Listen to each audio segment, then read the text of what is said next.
கிறிஸ்து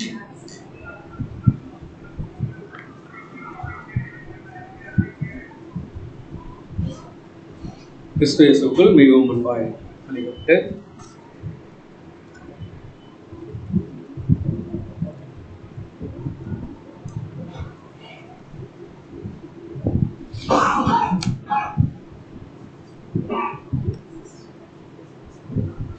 கிறிஸ்து இயேசுவுக்குள் மிகவும் அன்பாய் அழைக்கப்பட்டு தெரிந்து கொள்ளப்பட்டிருக்கிற அன்புக்குரிய சகோதர சகோதரிகளே, உங்கள் அனைவருக்கும் கிறிஸ்துவுக்குள்ளான நன்றியின் வாழ்த்தலை இந்த காலைகளில் தெரிவித்துக் கொள்கிறேன். அது மட்டும் இல்லாமல் அடியன் சார்ந்திருக்கக்கூடிய லிங்கராஜ் பகுதியில் இருக்கக்கூடிய நியூ கிரியேஷன் பைபிள் ஸ்டூடெண்ட் சார்பாக கூட கிறிஸ்துவுக்குள்ளான அன்பின் வாழ்த்தலை தெரிவித்துக் கொள்கிறேன். தேவனுடைய பெரிதான கிருபை மறுபடியும் உங்கள் மத்தியிலே அவருடைய உன்னதமான வார்த்தைகளை தேவன் பேசுவதற்கு கிருபை கொடுக்கிறாங்க. இன்றைய நாளில் நம்ம பார்க்கக்கூடிய பாடத்தினுடைய தலைப்பு, நீங்கள் பெற்றுக்கொள்ளத்தக்கதாக ஓடுங்கள். ஆதார வசனம் 1 கொரிந்தியர் 9வது அதிகாரம் 24வது வசனம். 1 கொரிந்தியர் 9:24.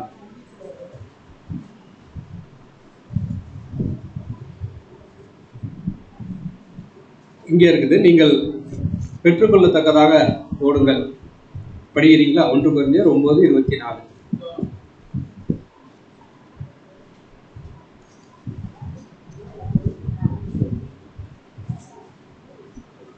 கொரிந்தியர் 9ஆம் அதிகாரம் 24ஆம் வசனம்.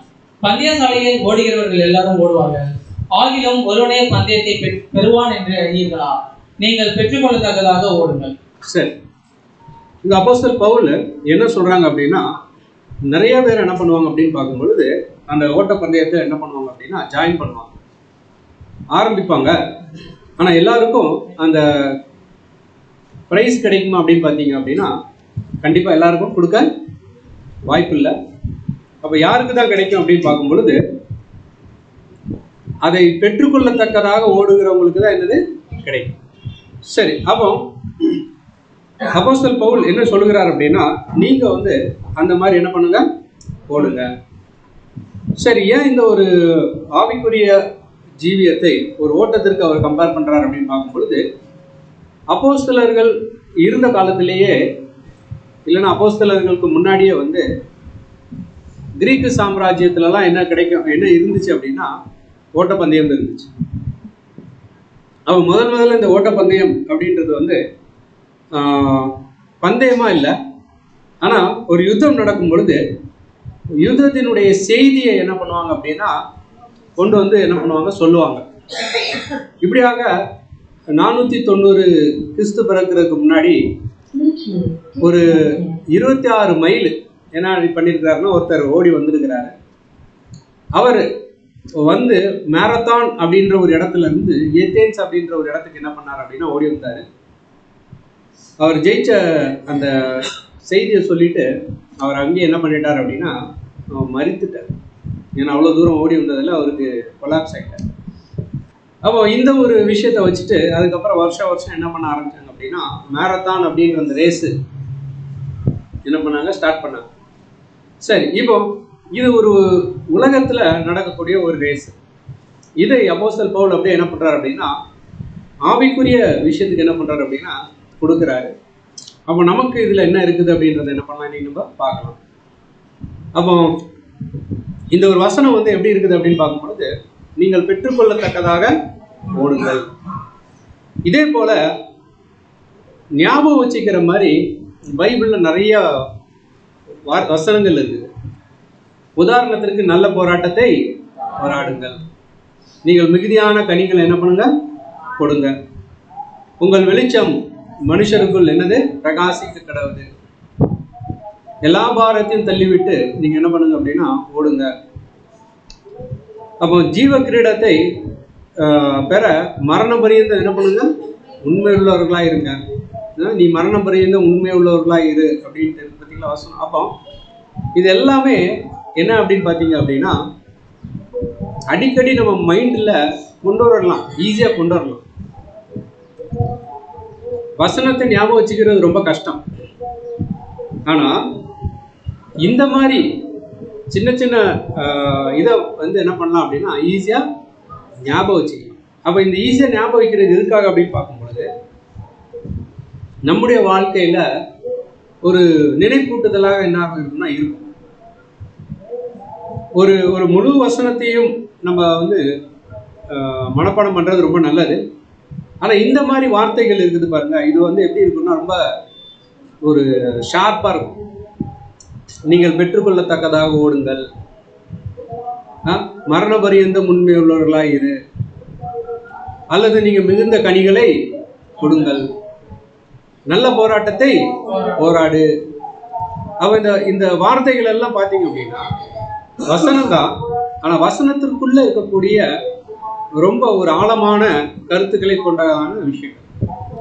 சரி, இப்போ இந்த ஒரு புரிந்து கொள்ளுதலோட இப்போ நம்ம என்ன பண்ணலாம் அப்படின்னா இந்த ஆவிக்குரிய ஓட்டத்துக்குள்ள என்ன பண்ணலாம், நம்ம போகலாம்.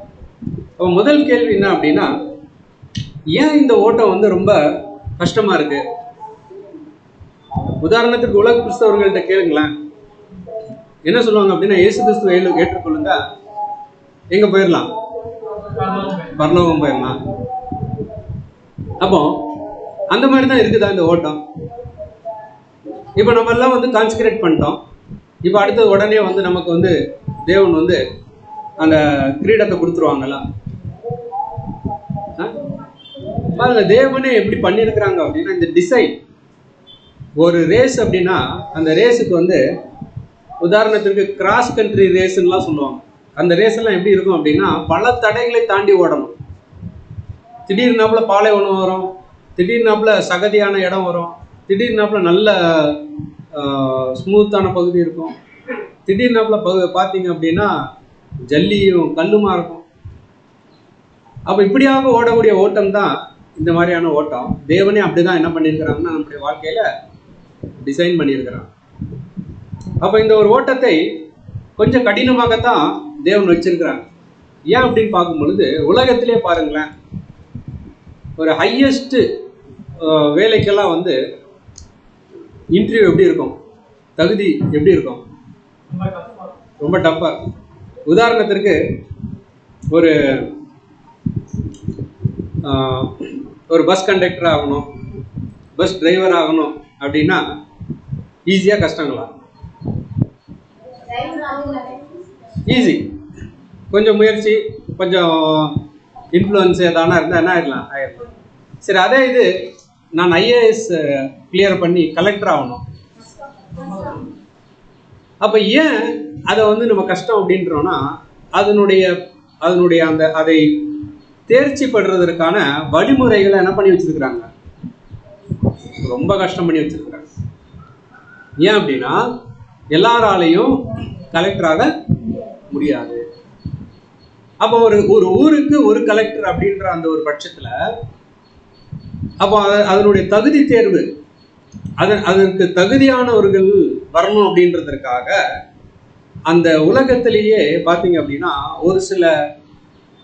ஒரு சில தேர்வுகளை என்ன பண்ணியிருப்பாங்க அப்படின்னா ரொம்ப டஃப் பண்ணியிருப்பாங்க. அதே போலதான் ஆவிக்குரிய ஜீவியத்தில் கூட தேவன் என்ன பண்ணியிருக்கிறாங்க அப்படின்னா இந்த ஒரு ஓட்டத்தை கொஞ்சம் கண்டிஷன் எல்லாமே எப்படி இருக்குது அப்படின்னு பார்க்கும்பொழுது கொஞ்சம் கடினமான கண்டிஷனாக தான் பாருங்க. இயேசு கிறிஸ்து சொல்லும் பொழுது ஒருவன் என்னை பின்பற்றி வர விரும்பினால் அவன் தன்னைத்தான் என்ன பண்ணணும், வெறுக்கணும். கண்டிஷன் பாருங்க, ஃபஸ்ட்டு வெறுக்கணும், சிலுவை எடுக்கணும், அதுக்கப்புறம் அவர் என்ன பண்ணணும், எத்தனை நாள், ஒரு மாசமா, ஒரு வாரமா? பாருங்க, ஒரு நாள் செய்யறது ஈஸி, ஒரு வாரம் செய்யறது ஈஸி, ஒரு மாசம் செய்யறது கொஞ்சம் கஷ்டம். ஆனா அதே வாழ்க்கை ஃபுல்லா செய்யறது.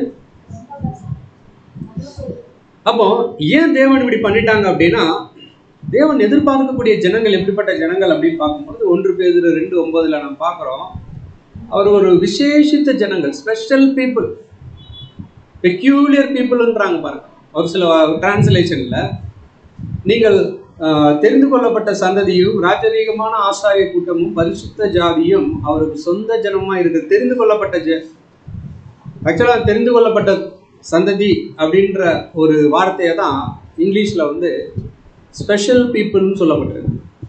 ஸ்பெஷல், இவங்க பாருங்க சாதாரண ஆட்கள் இல்லை. அப்ப தேவன் உண்மையாகவே இந்த பூமியில இருந்து ஒரு விசேஷித்தமான ஜனங்களை என்ன பண்றாங்க அப்படின்னா கூப்பிட்டு அவங்களுக்கு தேவையான சத்தியங்கள் எல்லாம் கொடுத்து அவங்க எப்படி ஓடுறாங்கன்றத பார்த்து, சில நேரம் வழி தப்பி போனாங்க அப்படின்னா அவங்கள அந்த கட் பண்ண வேண்டிய இடங்களை கட் பண்ணி, ஒரு சில இடங்கள்ல வந்து அவங்களை சீர்படுத்தி, ஒரு சில இடங்கள்ல அவங்களை பலப்படுத்தி பாருங்க. ஓட்டம் ஓடுறவங்களுக்கு வந்து நடுவில் என்ன கொடுத்துட்டு இருப்பாங்க? தண்ணி, குளுக்கோஸ். சப்போஸ் கீழே விழுந்துட்டாருன்னா அப்படியே விழுந்துட்டு விட்டுருவாங்களா? பாருங்க. அப்போ ஏதோ எல்லா உதவிகளும் என்ன பண்ணப்படும் அப்படின்னா செய்யப்படும். இதெல்லாம் பெற்றுக்கொண்டு தான் ஒரு ஓட்டப்பந்தய வீரர் என்ன பண்ணணும் அப்படின்னா தன்னுடைய ஓட்டத்தை என்ன பண்ணணும். அதே போலதான் இந்த கிறிஸ்துவின் பள்ளியில கூட எல்லா விதமான அனுகூலங்கள் என்ன பண்ணப்படுதுன்னா நமக்கு கொடுக்கப்படுகிறது. அந்த அந்த இதெல்லாம் வாங்கிட்டு தான் நம்ம இப்போ என்ன பண்ணணும் அப்படின்னா ஓடணும். பட்டு கண்டிஷன் எப்படி இருக்குது அப்படின்னு பார்க்கும் பொழுது ஒரு டஃப்பான கண்டிஷன் தான். தேவனே அப்படிதான் பண்ணியிருக்கிறாங்க.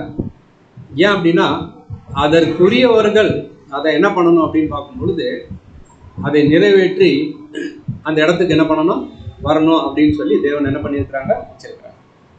சரி, இப்போ இந்த விஷயத்துல என்ன பண்ணலாம் அப்படின்னா நம்ம இதோடு என்ன பண்ணலாம், நம்ம நிறுத்தலாம். பாடத்தினுடைய அடுத்த ஒரு பகுதிக்கு போகலாம். என்ன பகுதி அப்படின்னா, என்னென்ன காரணங்கள் இந்த ஓட்டத்திற்கு தடையாக இருக்கிறது. அப்ப இந்த ஓட்டத்திற்கு தடையாக இருக்கக்கூடிய ஒரு 5 விதமான காரணங்களை என்ன பண்ணலாம் அப்படின்னா நம்ம பார்க்கலாம். முதல் காரணம் என்ன அப்படின்னு பார்க்கும் பொழுது, தேவையான உண்மையான பயபக்தி குறைகிறது. உண்மையான பயபக்தி குறைகிறது, இல்லைன்னா உண்மையான பயபக்தி இல்லை. ரெண்டாவது காரணம் என்ன அப்படின்னு பார்க்கும் பொழுது கவனமின்மை, கேர்லெஸ். மூணாவது காரணம் என்ன அப்படின்னு பார்க்கும் பொழுது பிஸிபாடி, இல்லைன்னா வந்து பிறர் காரியங்கள், பிறர் விஷயங்கள் என்ன பண்றது, தலையிடுவது. நாலாவது விஷயம் என்ன அப்படின்னு பார்க்கும் பொழுது பழைய சுவாபத்திற்கு மீதான கட்டுப்பாடை இழந்து போகிறது. பழைய சுவாபத்திற்கு மீதான கட்டுப்பாடை இழந்து போகிறது. ஐந்தாவது என்ன அப்படின்னா விசுவாசத்திலிருந்து விலகி மறுபடியும் துணிகரமான பாவத்திற்கு. சரி, இப்போ இது மட்டும்தானா, இது மட்டும்தான் நம்மளுடைய ஓட்டத்தை தடை பண்ணுகிறது அப்படின்னு பார்த்தீங்கன்னா கண்டிப்பா வேற காரியங்கள் இருக்கலாம். அது ஒவ்வொருத்தரும் நீங்க என்ன பண்ணுங்க அப்படின்னா உங்களை சுய பரிசோதனை செய்து என்ன பண்ணலாம் நம்ம பார்க்கலாம். நான் என்ன, நீங்க உங்களை. சரி, முதல் விஷயம் என்ன அப்படின்னு பார்க்கும் பொழுது உண்மை இல்லாத தன்மை, இல்லைன்னா உண்மை இல்லாத ஒரு பக்தி. ஒரு தாளந்து உண்மையில் இயேசு கிறிஸ்து என்ன பண்றாங்க அப்படின்னா 5, 2, 1 கொடுக்குறாங்க. அதை பெற்றுக்கொண்டவர்கள் என்ன பண்றாங்க அப்படின்னா 2 பேர் திரும்ப என்ன பண்ணிடுறாங்க அப்படின்னா சம்பாதிச்சு திரும்ப கொடுக்குறாங்க. ஒருத்தர் என்ன பண்றாரு, அப்படியே கையில வச்சுக்கிறார். அவரை குறித்து இயேசு கிறிஸ்து சொல்லும் போது என்ன சொல்றாங்க அப்படின்னா, பொல்லாத சோம்பல் உள்ள ஊழியக்காரனே. பாருங்க, இவர் பண்ண தப்பு என்ன தெரியுங்களா? அவருக்கு எஜமானை குறித்து எஜமான் எதை எதிர்பார்க்கிறார்ன்றதெல்லாம் தெரியுது. ஆனால் அதை பெருக்கத்தக்கதாக அவர் என்ன பண்ணலாம் அப்படின்னு பார்க்கும் பொழுது செயல்படலை. அதனாலதான் இயேசு கிறிஸ்து இவரை பார்த்து சொல்லும் பொழுது பொல்லாத சோம்பல் உள்ள ஊழியக்காரன். சரி, இப்போ நம்மளுடைய வாழ்க்கையில கூட நம்ம பாருங்க, இந்த ஓட்டத்தை சில நேரம் ஓடாமல் இருப்பதற்கு காரணம் என்னதான் ஆகிருக்குதுன்னா ஊக்கமான பக்தி நம்ம கிட்ட இல்லை. உதாரணத்திற்கு ஒரு இந்து சகோதரன் மாலை போட்டிருக்கிறாருன்னு வச்சுங்களேன். அவர் என்ன பண்ணுவாரு, காலையிலே எந்திரிச்சு எவ்வளோ குளிர் ஆனாலும் சரி, வெயில் ஆனாலும் சரி, தன்னுடைய கடமையை கரெக்டாக என்ன பண்ணுவார், செய்வார். சரி, ஓங்க, அது ஒரு காலையில் பனி போல இருக்கக்கூடிய பக்தி, ஓகே. பட் இருந்தாலும் அதுல இருந்து நமக்கான ஒரு பாடம் என்ன அப்படின்னு பார்க்கும் பொழுது, இப்படி ஒன்றுமில்லாத விஷயத்திற்கே இவர்கள் இந்த மாதிரி பக்தியை செலுத்தும் பொழுது நாம எவ்வாறாக நம்முடைய வாழ்க்கையில பக்தியோடு நம்ம இந்த ஒரு ஓட்டத்தை ஓடி இருக்கணும். ஆனா ஓடுறோமா அப்படின்றத என்ன பண்ணலாம் அப்படின்னா பார்க்கலாம். அப்ப நம்ம பயபக்தி குறையிறதற்கான இன்னொரு காரணம் என்ன அப்படின்னா, உலகத்தினுடைய இயல்பான வாழ்க்கையினுடைய அனுபவங்கள் நம்மளை என்ன பண்ணுகிறது அப்படின்னு பார்க்கும் பொழுது ரொம்ப நம்மளை என்ன பண்ணுது அப்படின்னா, இல்லைன்னா நாம் அதற்கு என்ன பண்ணுறோன்னா முக்கியத்துவம் கொடுக்குறோம். உதாரணத்திற்கு இப்போ சகோதரிகளை எடுத்துட்டோம் அப்படின்னா, ஒரு வேலைக்கு ஒரு நாளைக்கு 3 வேலை என்ன பண்ணணும் அப்படின்னா சமைக்கணும். சரிங்களா? ஓகே. எத்தனை நேரம், எவ்வளோ நேரம் ஆகும்? அது சமைக்கிறத பொறுத்து. உதாரணத்துக்கு நார்மலாக ஒரு சிம்பிளாக ஒரு சாப்பாடு சமைக்கணும் அப்படின்னா ஒரு மணி நேரம் 2 மணி நேரம் அவனு வச்சுக்கலாம். அதே இது தடப்புடலாம் செய்யணும். மத்தியானத்துக்கு லெஃப்டில் ஒரு 10 வெரைட்டி இருக்கணும், ரைட்டில் ஒரு 10 வெரைட்டி இருக்கணும். இப்போ இப்படியெல்லாம் நினச்சிட்டு நம்ம செஞ்சோம் அப்படின்னா ஏதோ ஒரு நாள் பரவாயில்ல. ஆனால் எல்லா நாளும் வீட்டில் இருக்கிறவங்களுக்கு இப்படித்தான் நம்ம சாப்பாடு போடணும், அவங்கள நான் திருப்திப்படுத்தணும், இப்படியே நினச்சிட்டே நம்ம இருக்கிறோம் அப்படின்னா, உதாரணத்துக்கு நான் சொல்றேன், உங்கள் டைம் எல்லாம் இதில் போயிடும். அப்போ பாருங்க, இது பாவம் இல்லை. நல்ல விதவிதமாக சமைத்து சாப்பிடுகிறது பாவம் இல்லை. ஆனால் இந்த ஓட்டத்திற்கு உங்களுக்கு என்ன பண்ணாது அப்படின்னா உதவாது. இந்த ஓட்டத்திற்கு இது என்ன பண்ணாது. அதே போல சகோதரர்களுடைய விஷயத்தில் அப்போ நம்மளுடைய அலுவலின் காரியங்கள் நம்மளுடைய வாழ்க்கைக்கு எவ்வளோ தேவை அப்படின்றது நமக்கு தெரியும். அது தேவைக்கு ஏற்றாற் போல என்ன பண்ணணும் அப்படின்னா நம்ம உழைக்கணும்.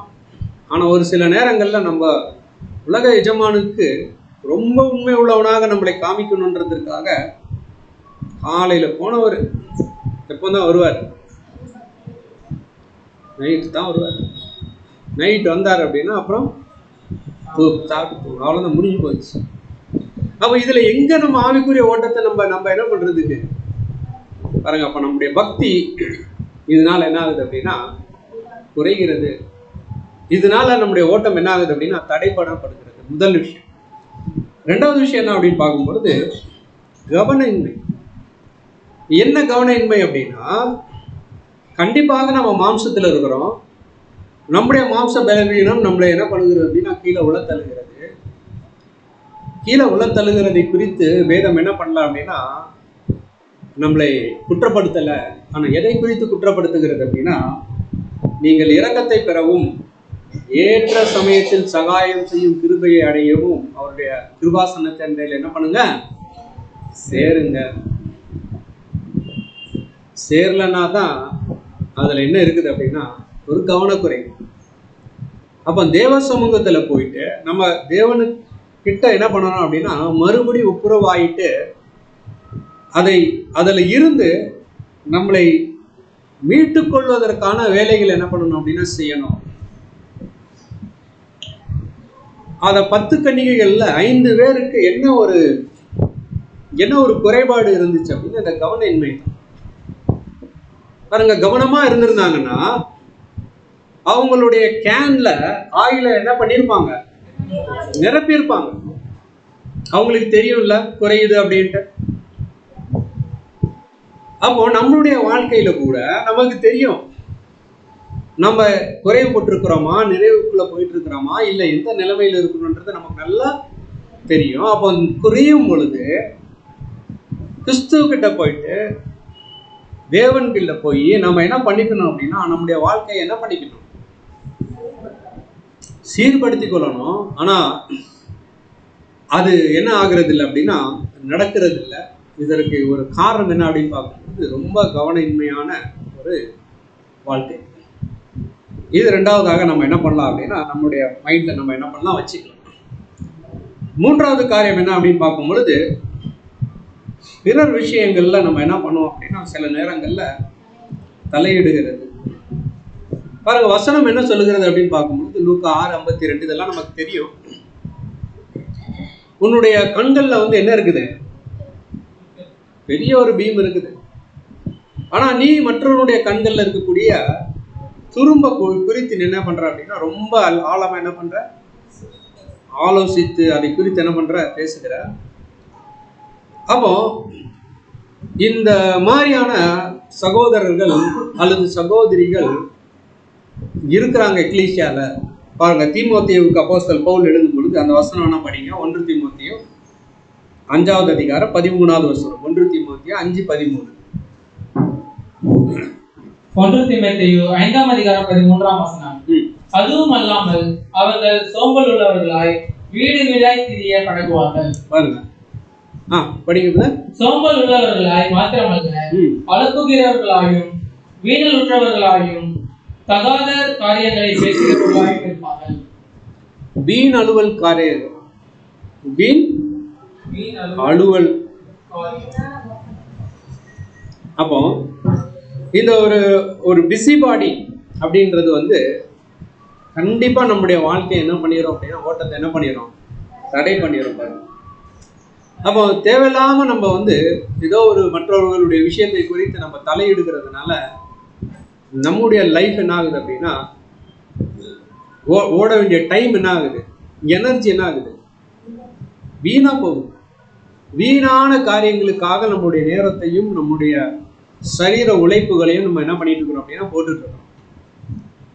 உதாரணத்துக்கு உங்க கண்ணுக்கு முன்னாடி ஒரு சகோதரி என்ன பண்றாங்க அப்படின்னா அழுகுறாங்க. கொஞ்சம் தூரத்துல இருக்கிறாங்கன்னு வச்சுக்கலாம், அழுகுறாங்க. நீங்க என்ன பண்ணுவீங்க அப்படிங்களா? ஆறுதல் சொல்லிடுவீங்களா? எதையும் செய்யக்கூடாது. என்ன பண்ணணும் அப்படின்னா, பேசாம அந்த சகோதரிக்காக ஜெபம் பண்ணிட்டு என்ன பண்ணிடணும்,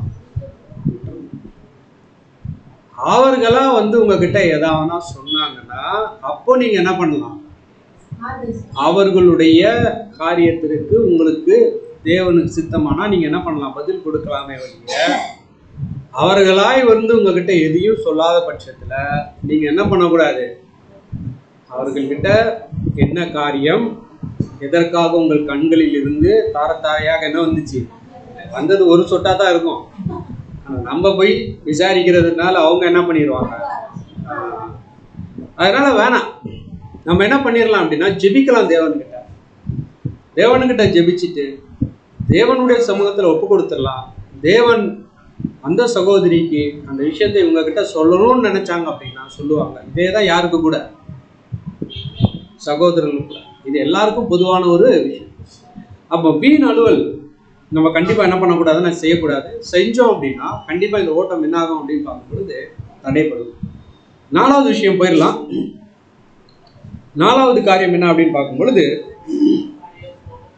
பழைய சுவாபம் என்ன ஆகுது அப்படின்னா நம்மளை விட்டு என்ன ஆகாது அப்படின்னா போகாது, கண்டிப்பா போகாது. அது குறைக்கப்பட்டே ஆகணும். ஆனா மரண பரியந்தம் அதை என்ன பண்ணணும் அப்படின்னா எதிர்த்து போராடணும். ஆனால் இங்க பிரச்சனை என்ன அப்படின்னா, அது மேல் இருக்கக்கூடிய அந்த ஒரு என்ன சொல்லலாம் அப்படின்னு பார்க்கும் பொழுது கட்டுப்பாடு என்ன ஆகுது அப்படின்னு பார்க்கும் பொழுது தளர்ந்து விடுகிறது. வசனம் படிங்க, கலாத்தியர் 5வது அதிகாரம் 8ஆம் வசனம். கலாத்தியர் 5:8. சாரி, ரோமர் 5வது அதிகாரம் 8ஆம் வசனம். ரோமர் 8:5. ரோமர் 8ஆம் அதிகாரம் 5ஆம் வசனம்.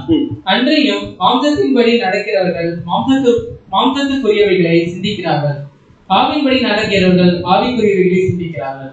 பாருங்க, மாம்சத்தின்படி நடக்கிறவர்கள் மாம்சத்திற்குரியவைகளே என்ன பண்ணிட்டு இருக்கிறாங்களா அப்படின்னா, இந்த பூமியில இருக்கக்கூடிய நம்மளுடைய மாம்சத்திற்கு என்ன தேவை, அதற்கு மேல இருக்கக்கூடிய அந்த கட்டுப்பாடு இழக்காமல் இருந்துச்சுன்னா இந்த ஓட்டத்தை நம்ம ஓடுறோம்.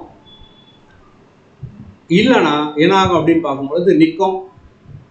மறுபடியும் கொஞ்ச நாள் கழிச்சு என்ன ஆகும், ஸ்டார்ட் ஆகும். அப்புறம் மறுபடியும் நிற்கும், மறுபடியும் என்ன ஆகும், ஸ்டார்ட் ஆகும். இப்படியே என்ன ஆகும் அப்படின்னு பார்க்கும்பொழுது ஓடும். ஆனா இப்படி ஓடினா நம்மளால என்ன பண்ண முடியாது, பெற்றுக்கொள்ளத்தக்கதாக என்ன பண்ண முடியாது, ஓட முடியாது. ஆனா நம்ம கூட என்ன பண்ணிட்டு இருக்கோம், ஓடிட்டு தான் இருக்கோம். இந்த ஓட்டத்துல ஓடிட்டு தான் இருக்கும். ஆனால் பெற்றுக்கொள்ளத்தக்கதாக ஓடுகிறோமா இல்லையான்றது அப்புறம் சந்தேகம். சரி, இது 4வது விஷயம். 5வது காரியம் என்ன அப்படின்னு பார்க்கும்பொழுது, இது 4 காரியங்கள் நம்மளுக்குள்ள இருக்குது அப்படின்னா, எந்த 4 காரியங்கள்? முதல் விஷயம் என்னது, இப்பவுமே மறந்துட்டீங்களா? ஊக்கமான பக்தி இல்லாத விஷயம். 2வது காரியம் வந்து கவனயின்மை. மூணாவது பிறர் விஷயங்கள் தலையிடுகிறவர்களாக இருக்கிறோம். நாலாவது காரியம் வந்து நம்முடைய சொந்த பழைய மாம்சத்தை அடக்க தவறுகிற பொழுது கண்டிப்பாக அஞ்சாவதுக்குள்ள நம்ம போறதுக்கு வாய்ப்பு இருக்குது. என்னது அப்படின்னா, விசுவாசத்திலிருந்து விலகி துணிகரமான பாவங்களை செய்கிறவர்களாக என்ன மாறும். அப்போ கண்டிப்பாக இந்த 5வது ஸ்டெப்புக்குள்ள போகக்கூடாது. இது நமக்கு நல்லாவே தெரியும். தேவன் நம்மளை பரிசுத்தம் பண்ணின இரத்தத்தையே அசுத்தம் என்று எண்ணக்கூடிய ஒரு நிலைமை. அப்போ இந்த ஒரு 5வது ஸ்டெப்புக்கு ஒருத்தர் போகிறவரா இருந்தார் அப்படின்னா கண்டிப்பாக அது ஒரு எக்ஸ்ட்ரீம் ஸ்டெப்பு. இந்த ஓட்டத்திற்கு கிட்டத்தட்ட ஒரு எட்ஜுக்கு என்ன ஆகிட்டுக்கிறாருன்னா வந்திருக்கிறாருன்னு அர்த்தம். இதுக்கப்புறம் அந்த ஓட்டத்தை விட்டு என்ன பண்ணிடுவார், வெளியில போயிடுவார். சரி, அப்போ இது உங்களுக்கு ஒரு ஜஸ்ட் உங்க மைண்டை ஒரு சிந்தித்து பார்க்கிறதற்கான ஒரு 5 பாயிண்ட் தான். ஆனால் இன்னும் நிறைய காரியங்கள் நம்முடைய ஒவ்வொருத்தருடைய பர்சனல் வாழ்க்கையில உங்களுடைய ஓட்டத்தை தடை பண்ணக்கூடிய காரியங்கள் இருக்கலாம். அது என்னன்றத என்ன பண்ணுங்க அப்படின்னா பொறுமையா என்ன பண்ணுங்க, சிந்திச்சு பாருங்க. சிந்திச்சு பார்த்து அந்த தடை பண்ணக்கூடிய விஷயத்தை எப்படி முயற்சி செஞ்சு வெற்றி பெறலான்றத என்ன பண்ணுங்க, யோசிங்க. சரி, இப்போ பாடத்தினுடைய அடுத்த ஒரு கோணத்துக்கு நம்ம என்ன பண்ணலாம் போகலாம். என்ன அப்படின்னா, எப்படி பெற்றுக்கொள்ளத்தக்கதாக ஓடுகிறது. இதுதான் நமக்கு ரொம்ப முக்கியம். கண்டிப்பா நம்ம கிட்ட குறைகள் இருக்கிறது. நிறைய தடைகள்னால நம்ம என்ன பண்றோம் அப்படின்னா சீராக நம்மளால என்ன பண்ண முடியல, ஓட முடியல. சரி, அப்படின்னா எப்படித்தான் பெற்றுக்கொள்ளத்தக்கதாக ஓடுறது? நான் ஏதாவது ஒரு வழிமுறைகள் இருக்குதா? எதையான நான் ஒரு சின்ன சின்ன ஸ்டெப்பா நான் என்ன பண்ணலாமா, ஃபாலோ பண்ணலாமா அப்படின்னு பார்த்தீங்க அப்படின்னா ஒரு 10 ஸ்டெப் நம்ம என்ன பண்ணலாம் அப்படின்னா முயற்சி செய்யலாம். சரிங்களா? அப்போ அந்த 10 ஸ்டெப் என்னன்றதை என்ன பண்ணலாம் அப்படின்னா ஒவ்வொன்றா நம்ம என்ன பண்ணலாம் பார்க்கலாம். சின்ன சின்ன காரியங்களாக தான் இருக்கும். நம்ம மைண்டில் என்ன பண்ணிக்கலாம் அப்படின்னா கொஞ்சம் வச்சுக்கலாம். முதல் விஷயம் என்ன அப்படின்னு பார்க்கும்பொழுது சுய கட்டுப்பாடு. பாருங்க, வசனம் என்ன சொல்லுகிறது அப்படின்னா, பந்தயத்திற்கு போராடுகிற அனைவரும் எல்லாவற்றிலும் நிச்சயடக்கமாக இருப்பார்கள். அவர்கள் அழிவுள்ள கிரீடத்தை பெறும்படி அப்படி செய்கிறார்கள். நாமோ அழிவில்லாத கிரீடத்தை என்ன பண்றோமா? அப்போ அழிவுள்ள கிரீடத்திற்கு ஓடுகிறவர்களே எப்படி ஓடுறாங்க அப்படின்னா ரொம்ப டயட் கான்சியஸா இருப்பாங்க. பாருங்க, ஒரு ஓட்டப்பந்தய வீரர் தன்னுடைய சாப்பாடை எப்படி எல்லாம் சாப்பிடுவார். கிடைச்சதெல்லாம் அள்ளி போட்டு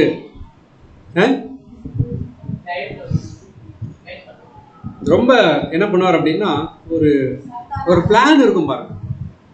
காலையில் என்ன பண்ணணும் அப்படின்னா இப்படி இத்தனை மணிக்கு எந்திரிக்கணும், 2 முட்டை சாப்பிடணும், அதுக்கப்புறம் போய் ப்ராக்டிஸ் பண்ணணும், திரும்ப வரணும், ஏதான உலக வேலைகள் எதான இருந்தால் செய்வார். மறுபடியும் சாயந்தரம் ஆச்சு அப்படின்னா ஆரோக்கியமான ஒரு சில காரியங்கள் சாப்பிட்டுட்டு மறுபடியும் என்ன பண்ணுவார், பயிற்சி செய்வார் பாருங்க. அப்போ இந்த உலகத்தின் ஓட்டத்திற்கு ஓடுகிறவர்களே தங்களை என்ன பண்றாங்க அப்படின்னா ஒரு சில கட்டுப்பாடை தங்களுக்கு விதித்து கொண்டு அந்த கட்டுப்பாட்டுக்குள்ள தங்களை வைத்துக் கொள்ளுகிறவர்கள்.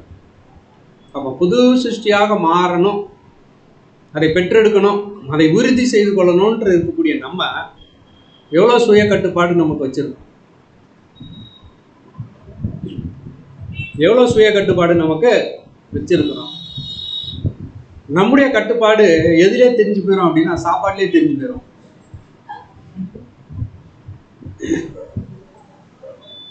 ஏன் சாப்பிட்றது தப்பா? சாப்பிட்றது தப்பு இல்லை, ஆனால் அந்த சாப்பாடு நம்ம ஆவிக்குரிய ஓட்டத்தை என்ன பண்ணக்கூடாதுன்னா தடை பண்ணக்கூடாது. உதாரணத்திற்கு இப்போ இன்னைக்கு ஞாயிற்றுக்கிழமை, சரி ஓகே ஒரு நாள் விட்டுடலாம். இன்னைக்கு நல்லா சாப்பிட்றோன்னு வச்சுக்கிங்களா, மத்தியானம் என்ன இல்லை, மத்தியானம் என்ன நடக்கும்? நல்லா சாப்பிட்டோம், அவ்வளோதான். ஏன்னா உடம்புக்கு அடுத்தது என்ன ஆகணும் அப்படின்னா அதை ஜீரணிக்கிறதுக்கு அந்த இயல்பா என்ன பண்ணும் அப்படின்னு பார்க்கும்பொழுது ஒரு ரெஸ்ட். சரி, இது எல்லா நாளும் நான் செஞ்சிட்டு இருக்கிறேன், இல்லைன்னா நைட்டு பயங்கரமா ஹெவி ஃபுட்டு சாப்பிடக்கூடிய ஆள் அப்படின்னா அப்புறம் எங்க நல்லா சாப்பிட்டு போயிட்டு பைபிள் எடுத்தா அப்புறம் பாருங்க, சுய கட்டுப்பாடு ரொம்ப முக்கியம். இது நான் ஜஸ்ட் ஒரு சின்ன ஒரு உணவுல சொல்லியிருக்கிறேன். நீங்க எல்லாத்துலயும் நீங்க என்ன பண்ணுங்க அப்படின்னா போட்டுருங்க. மொபைல் போனை பயன்படுத்துகிறதுல அன்னைக்கு ஒரு வாலிப சகோதரர்களுடைய மத்தியில பேசிட்டு இருக்கும்போது எப்படி இந்த போனை கட்டுப்படுத்தலாம், அதிக நேரம் இதுல என்ன ஆகுது அப்படின்னா செலவாகுது அப்படின்னு பார்க்கும்போது அவர்கள் கிட்ட வந்த ஒரு ஆலோசனை என்ன அப்படின்னா, முதல் ஒரு டைம் செட் பண்ணிடணும். முதல் ஒரு 10 நிமிஷம் அவ்வளோதான். ஒரு அலாம் மாதிரி ஒன்று வச்சிடணும்.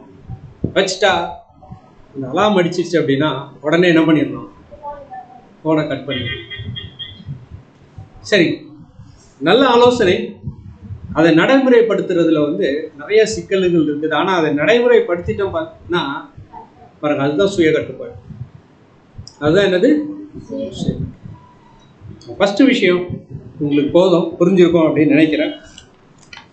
என்ன அப்படின்னா சுய கட்டுப்பாடு. ரெண்டாவது விஷயம், இயேசு கிறிஸ்துவே சொல்லியிருக்கிறாங்க.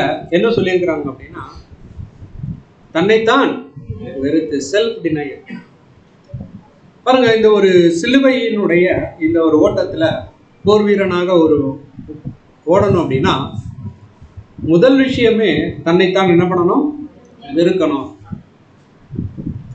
இவன் தன்னைத்தான் வெறுக்கக்கூடிய விஷயங்கள்ல இயல்பா நமக்கு என்ன சொல்லியிருப்பாங்க அப்படின்னா 5 காரியங்கள் சொல்லியிருப்பாங்க. என்னதெல்லாம் நமக்கு இருக்கக்கூடிய 5 காரியங்கள்?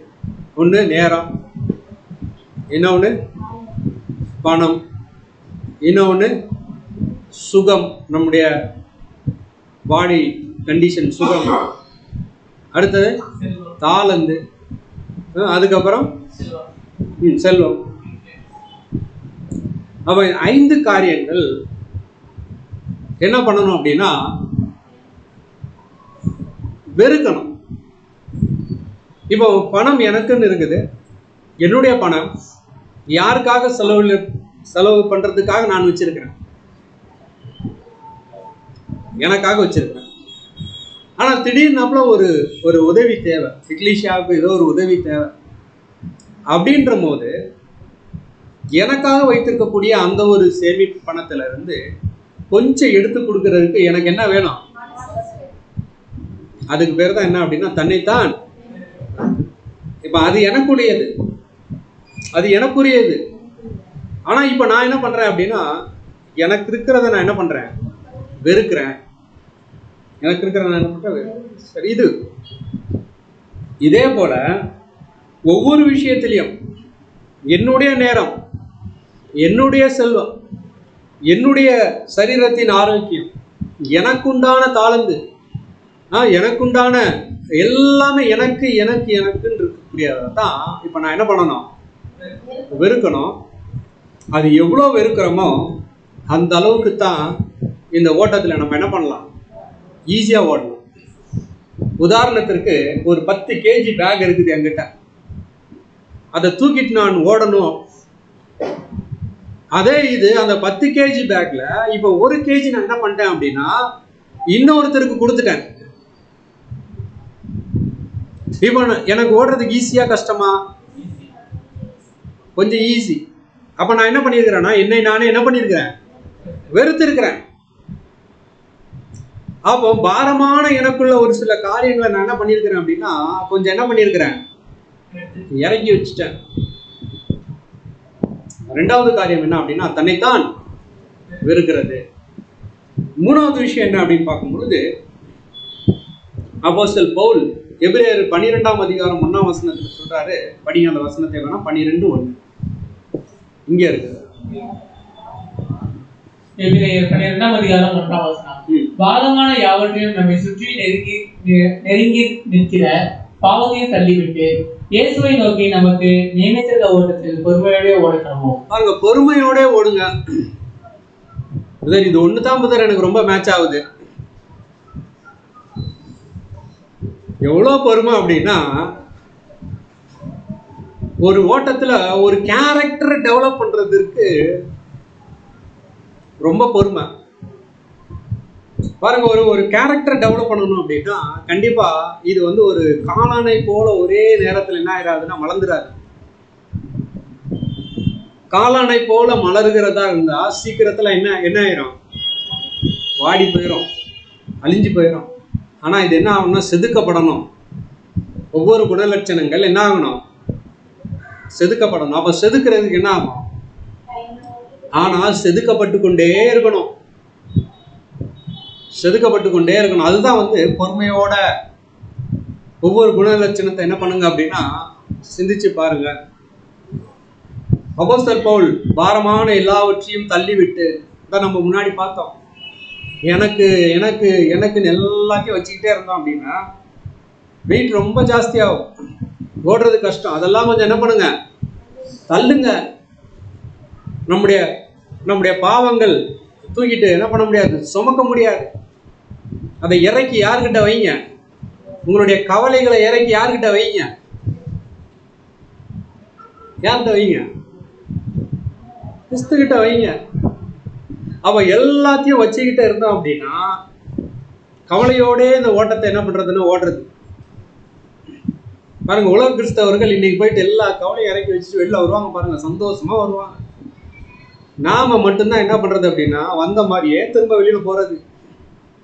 இன்ஃபேக்ட் சொல்ல போனா இன்னும் ஜாஸ்தியாவே இன்னும் கவலையோடு போறது. ஐயோ இவர் வேற இன்னைக்கு பெற்றுக்கொள்ளத்தக்கதாக ஓடுங்கள்ன்றாரு, நாம என்ன பண்ணல, இப்ப என்னத்தை பண்றது, இன்னும் கொஞ்சம் எக்ஸ்ட்ரா கவலை இல்ல. அவன் தேவ சமூகத்தில் போயிட்டு உங்களுடைய எல்லா பாரங்களையும் என்ன பண்ணுங்க, இறக்கி வைங்க. அதான் இயேசு கிறிஸ்து சொல்றாங்க, உங்க கவலைகளை எல்லாம் என்ன பண்ணுங்க, என் மேல வைங்க, என் நுகத்தை என்ன பண்ணுங்க, ஏற்றுக்கொள்ளுங்க. உங்களுடைய பாரமான எல்லாத்தையும் என்ன பண்ணுங்க அப்படின்னா என்கிட்ட இறக்கி வச்சுட்டு, என்னுடைய நுகம் எங்களை எப்படி இருக்குது, லகுவா இருக்கும். அப்ப தேவனுடைய சமூகத்திலிருந்து வரக்கூடிய ஒரு சில காரியங்கள் கண்டிப்பா அது என்ன பண்ணலாம் அப்படின்னா ஏற்றுக்கொண்டு ஓடலாம். ஆனா நம்ம எதையோ மனசுல போட்டு என்ன பண்ணிட்டு இருப்போம் அப்படின்னா சிந்திச்சு சிந்திச்சு சிந்திச்சு கஷ்டப்பட்டு நம்மளுடைய சிந்தனைகள்ல நம்மளை இதை வைத்து கஷ்டப்படுகிறதுனால எதான மாறிட போகுதா. ஆனாலும் இதெல்லாம் தெரிஞ்சும் சில நேரம் நம்மளால என்ன பண்ண முடியல. காரணம் என்ன அப்படின்னா விசுவாச குறைச்சல். அப்போ விசுவாசத்தோட தேவ சமூகத்துல நீங்க கண்டிப்பா தேவன் அதின் காலத்துல என்ன பண்ணுவாங்க அப்படின்னா நேர்த்தியா செய்வாங்க. அப்போ முதல் விஷயம் சுய கட்டுப்பாடு, ரெண்டாவது தன்னைத்தான் வெறுக்கிறது, மூணாவது பொறுமையோட என்ன பண்ணணும், ஓடணும். பொறுமையோட ஓடுவதற்கு ரொம்ப என்ன பண்ணணும் அப்படின்னு பார்க்கும்போது பிரயாசப்படணும். நமக்கான பாரங்களை எல்லாம் என்ன பண்ணிடணும் அப்படின்னா கிறிஸ்துக்கிட்ட என்ன பண்ணணும், இறக்கி வச்சுட்டு ஒரே நாள்ல நம்முடைய குணலட்சணங்கள் என்ன ஆகாதுன்னா மாறாது. ஆனால் மாறிக்கிட்டே இருக்குதான்ட்டு என்ன பண்ணணும், பரிசோதித்து பார்க்கணும். அப்போ கொஞ்சம் கொஞ்சமா அந்த மாற்றங்கள் ஆகுதான்றதை பார்த்துட்டு பொறுமையோட என்ன பண்ணுங்க அப்படின்னா அவங்களுடைய வாழ்க்கையினுடைய குணலட்சணங்களை என்ன பண்ணுங்க, செதுக்குங்க. இது மூணாவது விஷயம். நாலாவது காரியம் என்ன அப்படின்னு பார்க்கும் பொழுது மகிழ்ச்சியோடு ஓடுங்கள். இதற்கு மிகப்பெரிய உதாரணம் யார் அப்படின்னா இஸ்ரேல் ஜனங்கள். வாங்க, நடந்து போனது எங்க, எதை நோக்கி, அது வந்து காலு மட்டும்தான் எதை நோக்கி போச்சு, மைண்ட் எல்லாம். அப்ப தலையை வந்து அப்படியே பின்னாடி திருப்பிக்கிட்டு பாடி எங்க போகுது. இது எப்படி இருக்குது அப்படின்னா போகும்போது எல்லாம் என்ன பண்றதுன்னா முறுமுறுச்சுட்டே போறது. ஐயோ எங்களுக்கு இதை கொடுக்கல, எங்களுக்கு அதை கொடுக்கல, அவர் இப்படி சொல்லிட்டாரு, இவர் இப்படி சொல்லிட்டாரு. அப்ப முறுமுறுத்தே இந்த ஓட்டத்தை ஓடிக்கிட்டே இருந்தா ரொம்ப என்னது கஷ்டம். பாருங்க வசனம் எவ்வளவு அழகா இருக்குது அப்படின்னா படிங்க. 1 பேதுரு 4:13 இங்க இருக்குது. 1 பேதுரு 4:13 நீங்கள் களி கூர்ந்து மகிழும்படியாக அவருடைய பாடுகளுக்கு நீங்கள் பங்காளிகளானதால் சந்தோஷப்படுங்க. ஒரு சில காரியங்கள் நம்மளை குறித்து ஏதோ ஒன்று பேசப்படுகிறதா, கவலைப்படாதீங்க. அப்போ இந்த ஒரு ஓட்டத்துல மகிழ்ச்சியோடு என்ன பண்ணுங்க அப்படின்னா, எல்லா காரியங்களும் என்ன பண்ணுங்க, ஏற்றுக்கொண்டு சரி பரவாயில்ல, எதையும் என்ன பண்ணுங்க அப்படின்னு பார்க்கும் பொழுது, இதுதான் ஒரு குணலட்சணம். பாடுகளுக்குள்ள இந்த மாதிரியான ஒரு கஷ்டமான சூழ்நிலைக்குள்ள போகும்போது அதை மனமகிழ்ச்சியோடு அதை ஏற்றுக்கொண்டு அதை ஓடுகிறது தான் என்ன அப்படின்னா, நீங்க குணலட்சணத்துல வளர்ந்துருக்கிறீங்கன்னு இல்ல.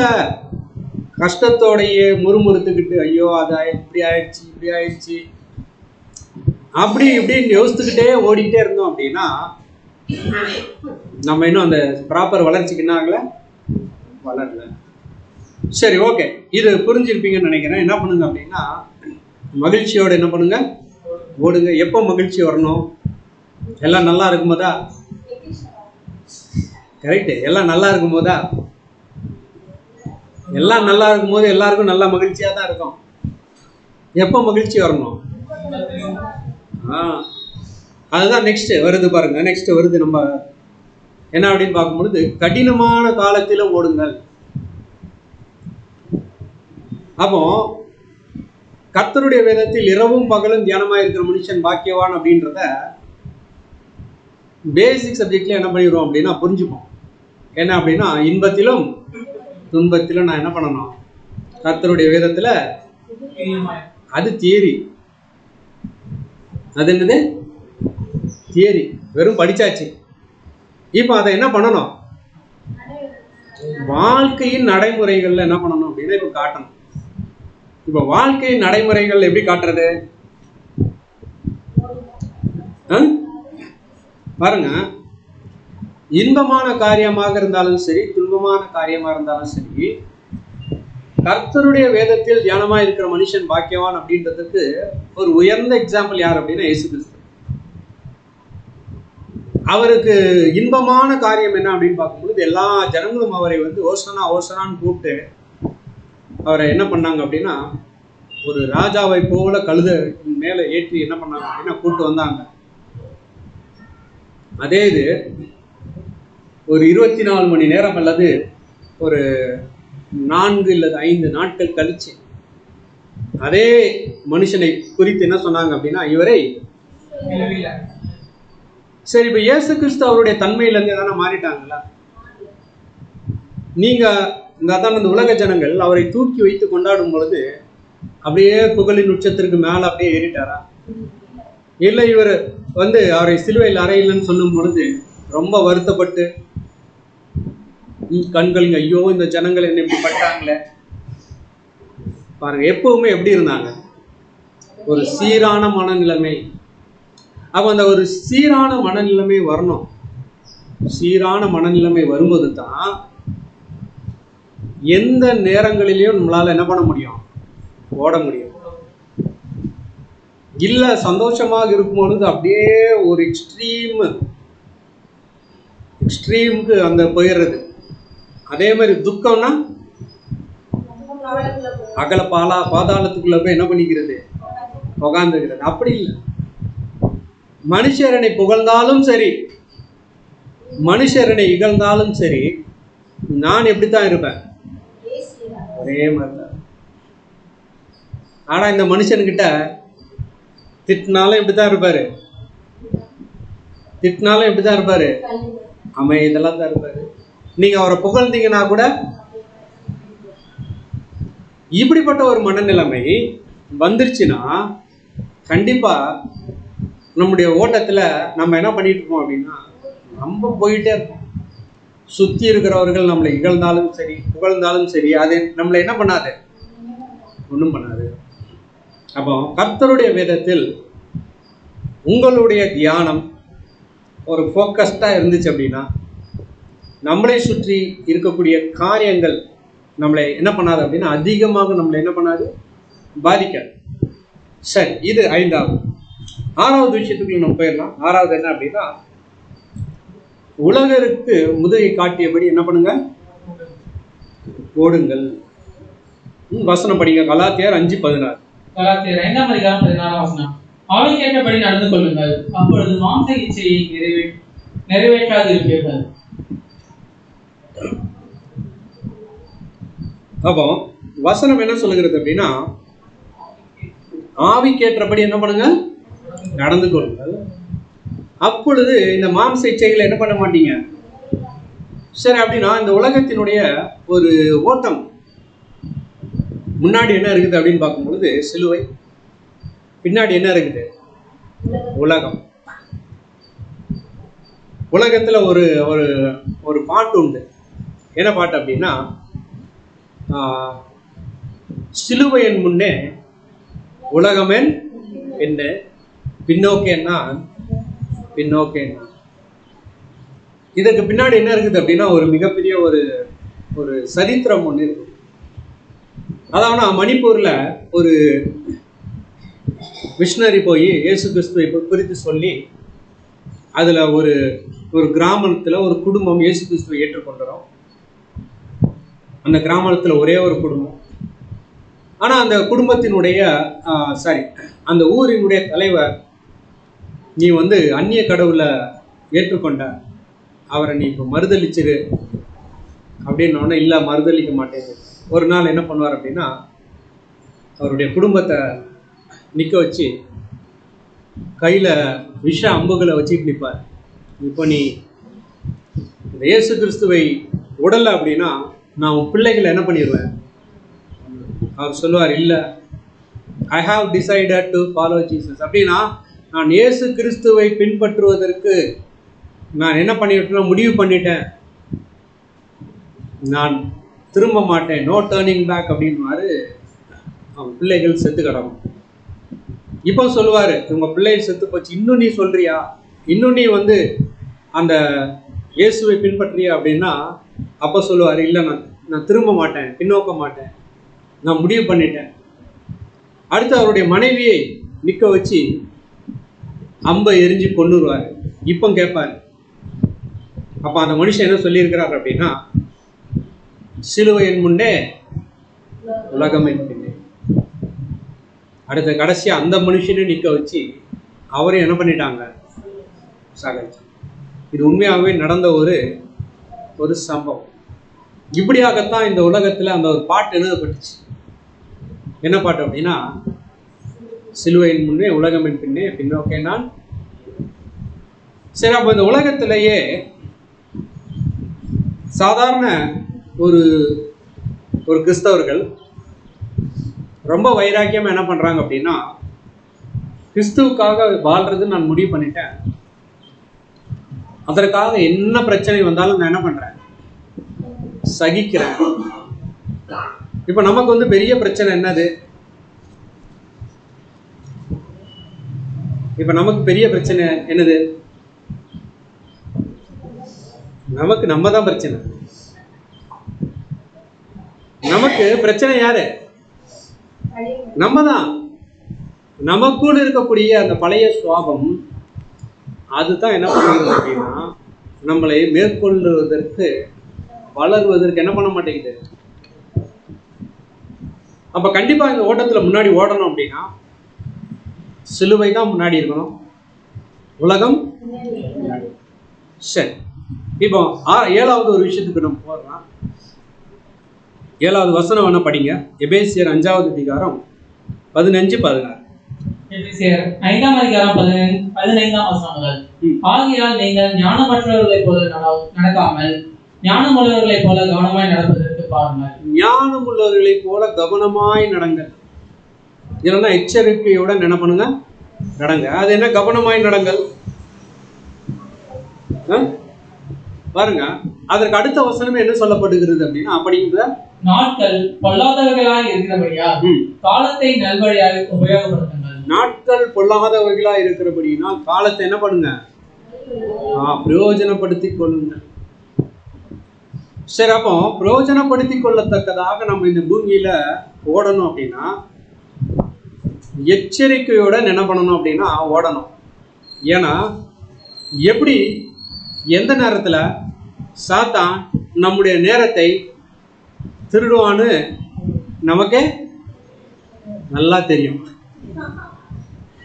தெரியாதுன்னு சொன்னா நம்மள மாதிரி பொய் சொல்ற ஆட்கள் யாரு? அப்ப நமக்கு நல்லா தெரியும் நம்முடைய நேரத்தை, நம்மளுக்கு இருக்கக்கூடிய ஒரு சில காரியங்களை சாத்தான் திருடுவதற்கு எவ்வளவு முயற்சிகள் செய்கிறான், என்னென்ன வழிகளில் செய்கிறான்ட்டு எல்லாம் நமக்கு தெரியும். அதனாலதான் அப்போஸ்தலன் பவுல் சொல்றாரு, நீங்கள் கவனமா என்ன பண்ணுங்க, நடங்க.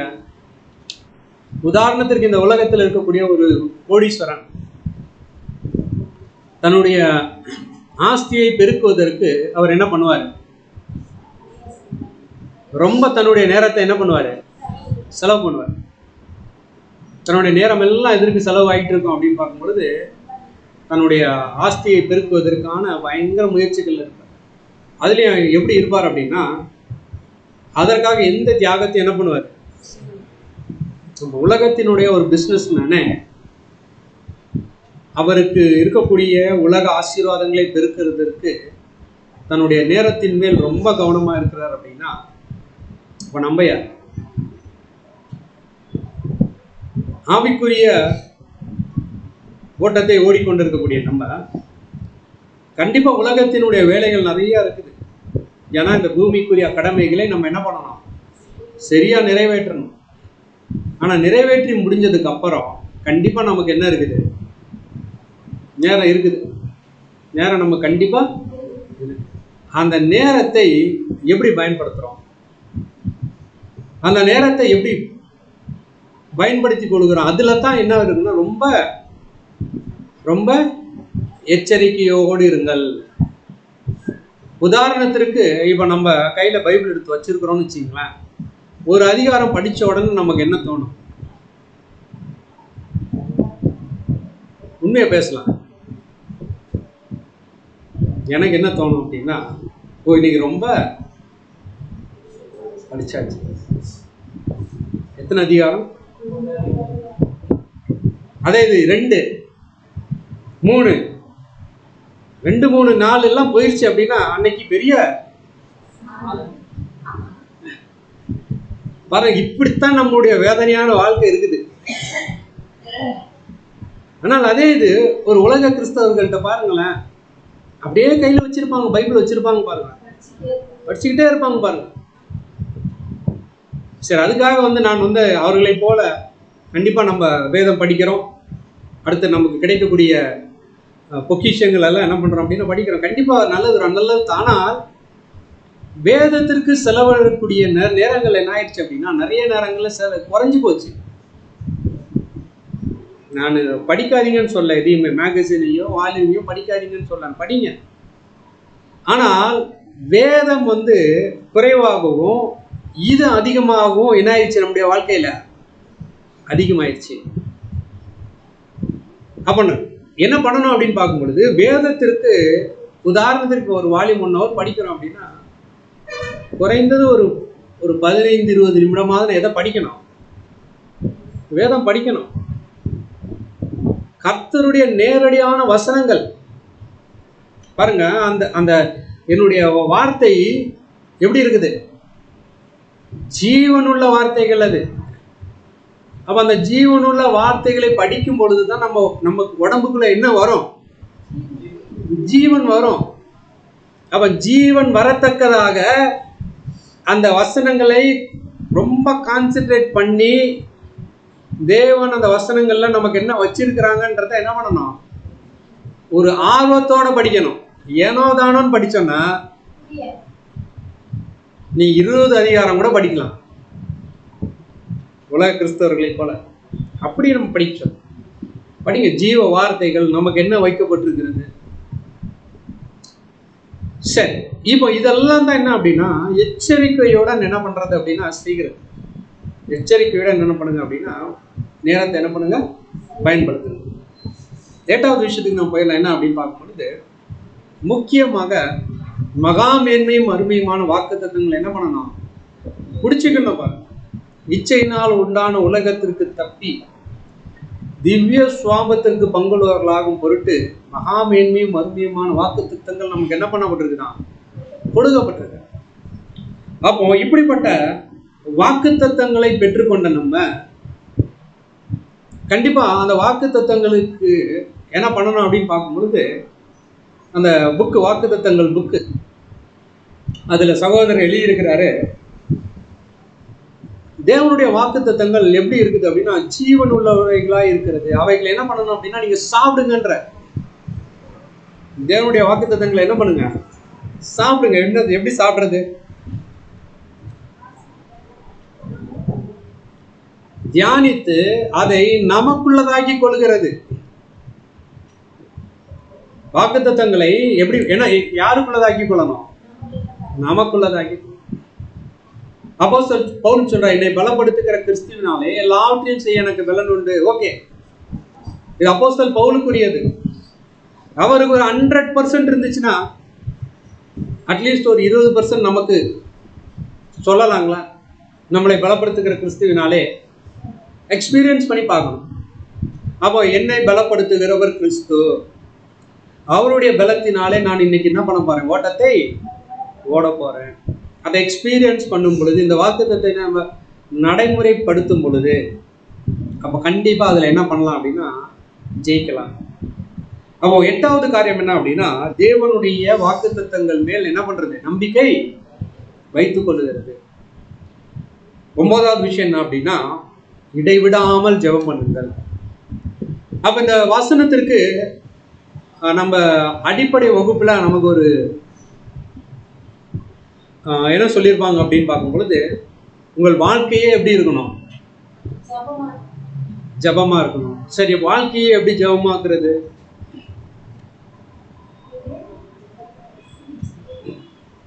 சரி, இப்போ நீங்க குழம்பு செய்றீங்க, குழம்பு வைக்கிறீங்கன்னு வச்சுக்கலாம். எப்படி ஜெபிக்க முடியும்? சரி, இல்ல துணி துவைக்கிறீங்க, எப்படி ஜெபிக்க முடியும்?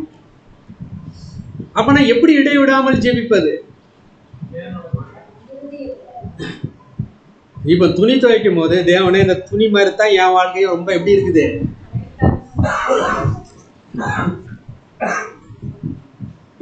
இந்த துணியை துவைப்பதற்கு ஒரு சோப்பு தேவைப்படுகிறது. போட்டு நான் நல்லா என்ன பண்ண வேண்டியது இருக்குது? தேய்ச்சி தேய்ச்சி தேய்ச்சி இந்த அழுக்கு என்ன பண்றது? ஆனாலும் அழுக்கு என்ன பண்ண மாட்டேங்குது? போக மாட்டேங்குது. அந்த அளவுக்கு நான் என்ன பண்ணி வச்சிருக்கிறேன். இதே போலதான் நானும் கூட. அப்ப பாருங்க, இதுதான் இடைவிடாமல் ஏதோ ஒன்று என்ன பண்றது. அப்ப நம்ம செய்யக்கூடிய காரியங்கள்ல தேவனோடு எதையான ஒரு விஷயத்துல என்ன பண்ணிக்கணும் அப்படின்னா இணைச்சிக்கணும். அப்படியே போறோம், ஏதோ ஒரு மலையை பார்க்குறோம். எவ்வளோ பெரிய மலையை தேவனே நீங்க படைச்சிட்டு எவ்வளோ அழகா என்ன பண்ணி வச்சிருக்கிறீங்க. அப்போ சின்ன சின்ன காரியங்களிலேயும் ஏதோ ஒரு விதத்துல அவரை நம்ம என்ன பண்ணிக்கலாம், சேர்த்துக்கலாம். பாரு, அவரோடு கூட ஏதோ ஒரு விதத்துல என்ன பண்ணலாம் அப்படின்னா ஒரு ஒரு டச்சிலேயே இருக்கலாம். அதுதான் இடைவிடாமல் என்ன பண்றது? ஜெபிக்கிறது. எப்பொழுதும் மகிழ்ச்சியா இருங்கள், இடைவிடாது இறைவனிடம் என்ன பண்ணுங்க? வேண்டுதல் செய்யுங்கள். இது எவ்வளவு முக்கியமோ அதே போல முக்கியம் என்ன அப்படின்னா, தேவ சமூகத்துல டெய்லியும் ஜெபிப்பதற்கு ஒரு நேரத்தை என்ன பண்ணணும்? ஒதுக்கணும். பாருங்க, ஜெபிப்பதற்கு நம்ம நேரம் முன்னாடி பெந்தேகோஸ்து சபைகள் இருந்தபோது எப்படி நேரம் ஒதுக்கணும்? 3 நாள் 24 மணி நேரம் 12 மணி நேரம் ஜெபம். ஆனா இப்போ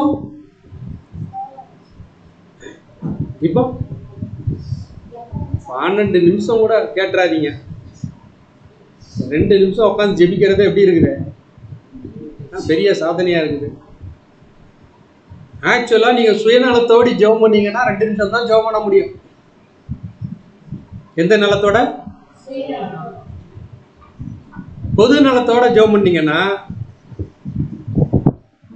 நல்லா பண்ணலாம். பொது நலம்னா என்னது?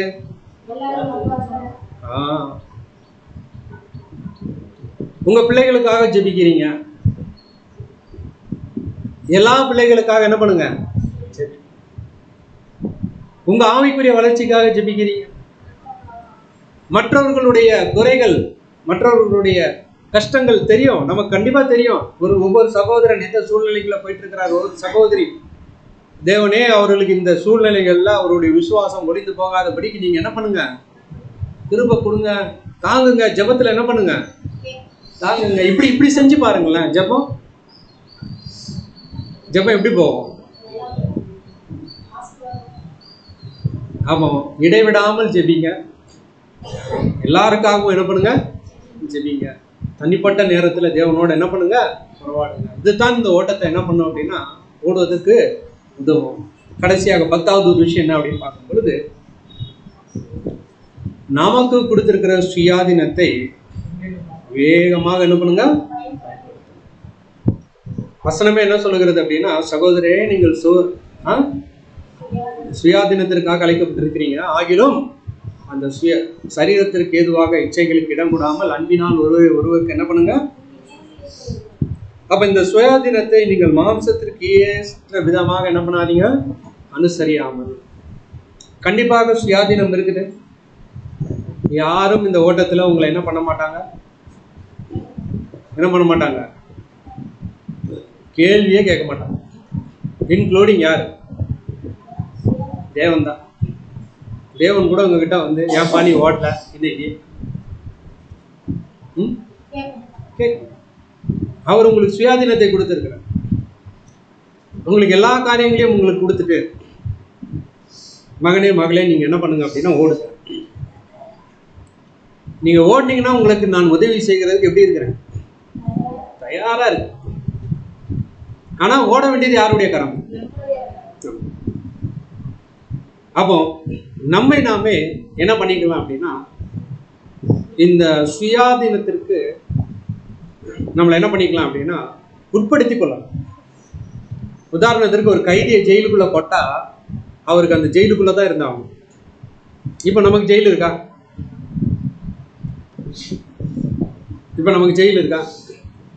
இல்ல. ஆனா என்ன பண்ணணும்?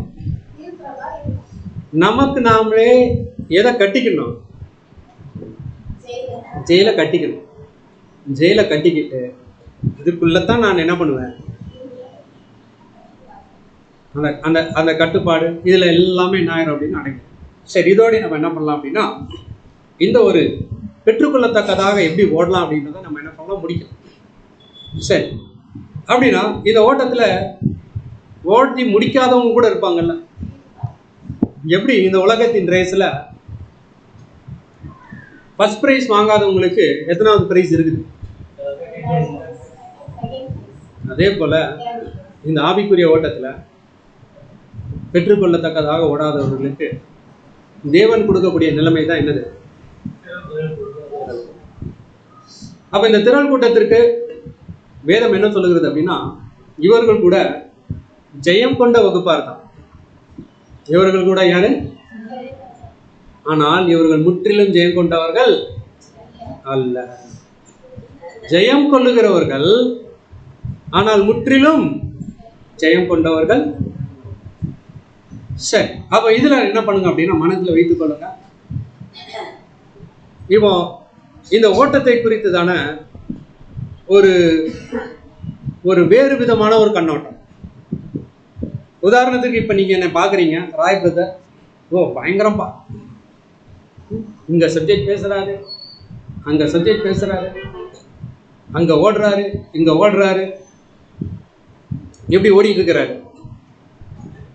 எப்படி இந்த ஓட்டத்தை ஓடுறாரு? பயங்கரமா ஓடுறாரு, ஸ்பீடா ஓடுறாரு. அதே மாதிரி இன்னொரு சகோதரனை பாக்குறீங்க, ஒண்ணும் இல்லைங்க, வாரத்துல ஒரு நாள் என்ன பண்றாரு? வராரு, வார கூடுகையில் என்ன பண்ற மாட்டாரு, கலந்து கொள்ளல. என்னத்த ஓடுறாருன்னு சரி, முடிவு பண்ணிடலாமா?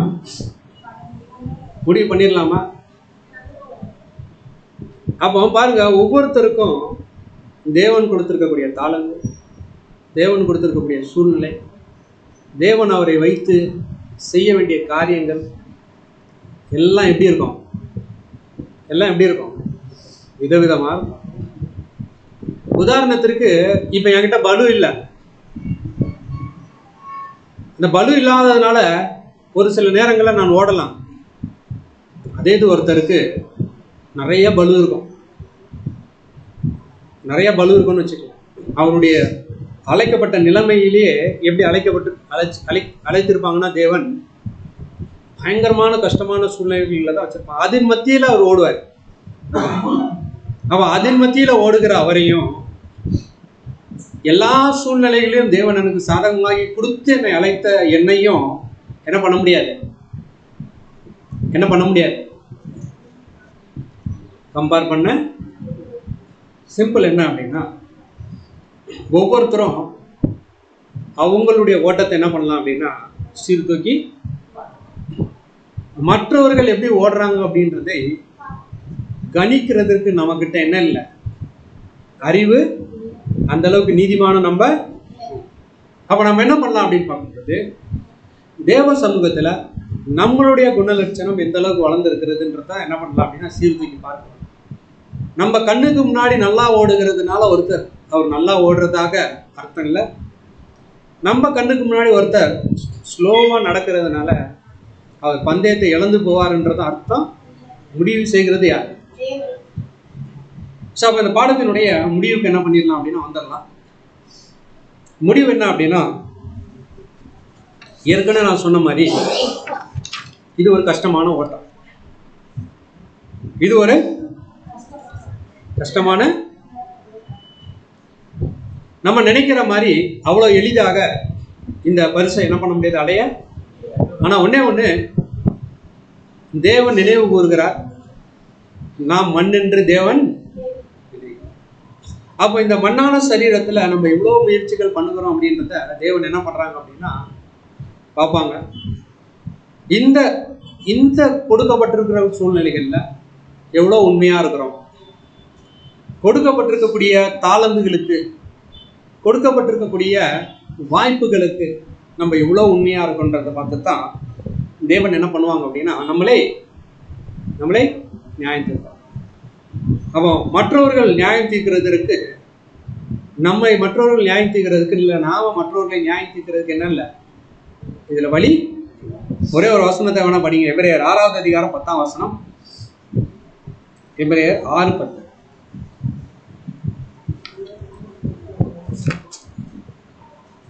எபிரேயர் 6ஆம் அதிகாரம் 10ஆம் வசனம். ஏனென்றால் உங்கள் கிரியையையும் நீங்கள் பரிசுத்தவான்களுக்கு ஊழியம் செய்ததினாலோ செய்து வருகிறதுனாலோ நமது நாமத்திற்காக காண்பித்த அன்புள்ள பிரயாசத்தையும் மறந்து விடுகிறதுக்கு தேவன் அநீதியுள்ளவர் அல்ல. தேவன் அநீதியுள்ள தேவன்.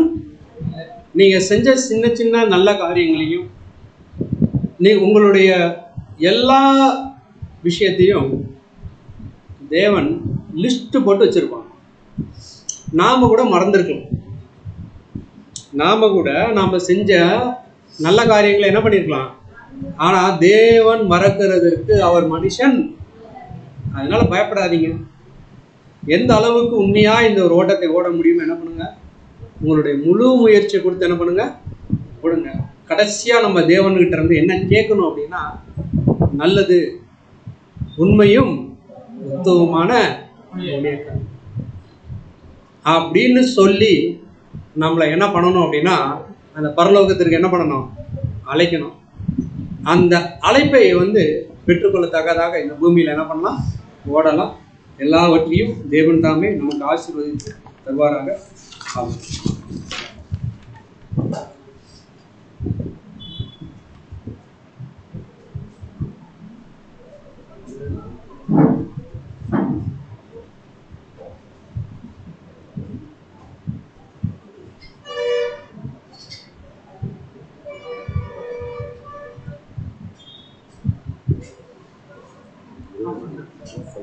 முடியல.